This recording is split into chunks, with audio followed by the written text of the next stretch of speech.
বিশ্বাসের বাতিঘর কিশোরগঞ্জের ঐতিহাসিক পাগলা মসজিদের দানবাক্সে এবার মিলেছে প্রায় ১৫ কোটি টাকা।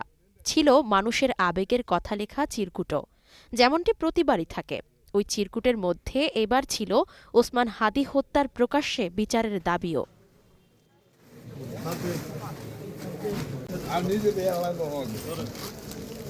কিশোরগঞ্জের পাগলা মসজিদ মানুষের বিশ্বাসের বাতিঘর। এখানে দান মানে শুধু টাকা ফেলা নয়, বরং আশা, আকুতি আর না বলা কথাগুলো সিন্দুকের অন্ধকারে রেখে যাওয়া। শনিবার সকালে ৩ মাস ২৭ দিন পর পাগলা মসজিদের ১০টি দানবাক্স ও ৩টি সিন্দুক খোলা হয়।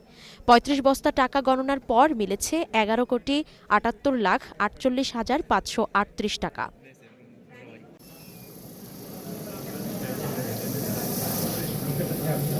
মানুষের বিশ্বাস, এখানে দান করলে মনের বাসনা পূরণ হয়।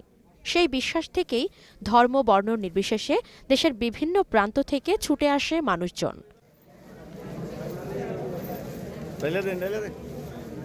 আমি নিয়ত করতে আসছি, আমার বাবার জন্য নিয়ত করতে আসছি।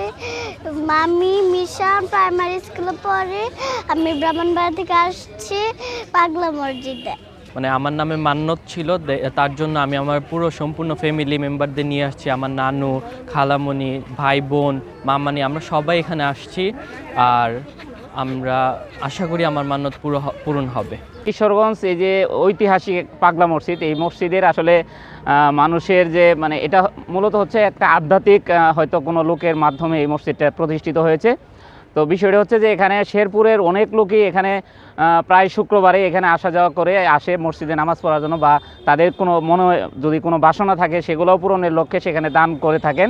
শেরপুর থেকে দীর্ঘদিনই অনেক মানুষ আসে, এটা যা মনে ইচ্ছা পূরণ করে আর কি। তো আজকে ইচ্ছা আর কি আসছি। তো এটা দেখতে অনেক সুন্দর, অনেক ঐতিহাসিক, এটা তার জন্য আর কি ঘুরতে আসলাম। দানবাক্স খোলা থেকে টাকা ব্যাংকে পৌঁছানো পর্যন্ত সর্বোচ্চ নিরাপত্তা দেয়া হয় বলে জানান পুলিশ সুপার। পুলিশের যেমন বাহিনী আমরা এখানে নিয়োজিত করছি, পাশাপাশি সেনাবাহিনী, আনসার সহ অন্যান্য বাহিনীও এখানে আছে। আমরা সার্বিকভাবে নিরাপদ পরিবেশে এটাকে উন্মুক্তকরণের সম্পূর্ণ ব্যবস্থা করেছি এবং সম্মিলিত প্রয়াসে আমরা আশা করছি যে এটা চমৎকারভাবে এটা নিরাপত্তা এবং এটার যে রক্ষণাবেক্ষণ এটা নিশ্চিত করা হবে। দানের লভ্যাংশ দিয়ে স্থানীয় মসজিদ, মাদ্রাসায় দান করা সহ জটিল কঠিন রোগে আক্রান্ত ব্যক্তিদের সাহায্য করা হয়, জানান জেলা প্রশাসক ও সভাপতি। আমাদের পাগলা মসজিদ ও ইসলামিক কমপ্লেক্স হারোয়া কিশোরগঞ্জের 13টি স্থায়ী সিন্দুক এবং 3টি অস্থায়ী ট্রাঙ্ক রয়েছে। মোট 13টি। এই 13টি সিন্দুক এবং ট্রাঙ্ক খোলা হয়। সর্বশেষ আমরা এটি খুলেছিলাম 30 আগস্ট 2025 তারিখে। এবার 3 মাস 27 দিন পরে আমরা খুলতে যাচ্ছি।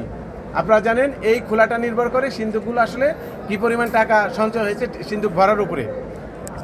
আমরা 30 আগস্ট 2025 তারিখে খুলেছিলাম, তখন টাকার পরিমাণ ছিল 12,09,37,220 টাকা, যা গণনা শেষে রূপালী ব্যাংক মসজিদের অ্যাকাউন্টে জমা করা হয় এবং প্রাপ্ত স্বর্ণ সহ অন্যান্য দ্রব্য এবং ডলারগুলো জেলা প্রশাসনের ট্রেজারিতে জমা রাখা হয়। এগুলো ট্রেজারিতে জমা আছে।